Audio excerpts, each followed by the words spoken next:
The economic siege laid to Makkah was, thus consolidated and had a great impact on the mercantile economy of Makkah. The Makkans were terribly anxious and worried about their prospects of life now at stake, with no hope whatsoever for any possible rehabilitation of commercial life or redemption of former prestige at the sociopolitical level except through two avenues categorically contrasting: relinquishing all symbols of arrogance and all attitudes of haughtiness through reconciliation with the new status quo and peaceableness with the Muslims, or launching a decisive, overwhelming war with the aim of crushing down the military forces of Medina. It was apparent through the process of events that Quraysh had opted for the second alternative. Loud cries were being heard everywhere in Makkah, demanding immediate vengeance and quick retaliatory action. These movements on all levels constituted the direct preliminaries to the Battle of Uhud. The Battle of Uhud, the defeat at Badr, was an ignominy which the Qurayshites' pride could not leave unavenged. Revenge was, therefore, the catchword all over Makkah.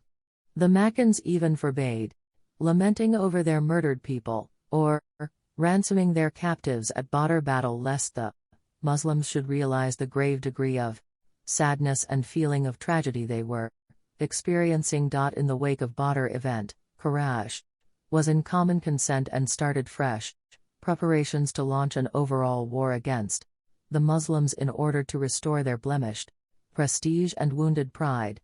The most enthusiastic polytheists desiring to go into a new battle were Ikrimah bin Abi Jahl, Safwan bin Umayyah, Abu Sufyan bin Harb, and Abdullah bin Abi Rabia.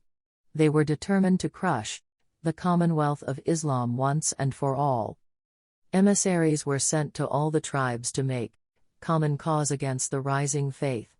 As a consequence of this, they managed to enlist the support of two well-known tribes, Kanana and Tihama, besides some desert Bedouins, Ahabish. It was also decided that the profits of the escaped caravan headed by Abu Sufyan, which amounted to 1,000 camels and 50,000 dinars, should be devoted for providing equipment to the army. The noble Quran has alluded to this decision of theirs in the following words: "Verily, those who disbelieve spend their wealth to hinder men from the path of Allah, and so will they continue to spend it, but in the end it will become an anguish for them. Then they will be overcome." Al-Quran 8:36. They also devised other ways of recruitment, including hiring poets to entice the tribes into fighting the Muslims.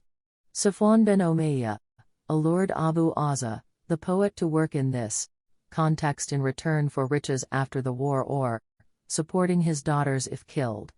Incidentally, this poet was prisoner of war, in the context of the Badr events, in the hands of the Muslims.